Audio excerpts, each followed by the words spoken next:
Good morning. అందరూ ఎలా ఉన్నారు? నేనైతే చాలా బాగున్నాను. ఈరోజు వెజిటేబుల్ జ్యూస్ తోటైతే మీ ముందుకు వచ్చేసాను. క్యారెట్ బెనిఫిట్స్ ఏంటో మనం తెలుసుకుందాం ఇప్పుడు. క్యారెట్ మన కంటి సమస్యలు, కంటి చూపు తక్కువైపోతూ ఉంటుంది కదా, దానికైతే మంచి ఔషధంగా పనిచేస్తుంది. జ్యూస్ కానీ మనం ఉత్తిగా తిన్నా కూడా.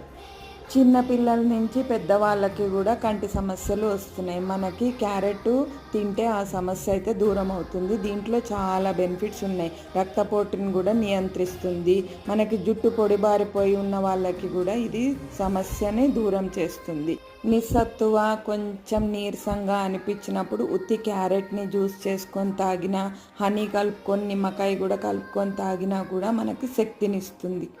చర్మ సమస్యల్ని నివారిస్తుంది. ఎముకలు కూడా దృఢంగా తయారవుతాయి. ఇన్ని బెనిఫిట్స్ ఉన్న మనం క్యారెట్ జ్యూస్ని ఎందుకు నిర్లక్ష్యం చేయాలి? రేపటి నుంచే మనం యాడ్ చేసుకుందాం. బాయ్. మరి సబ్స్క్రైబ్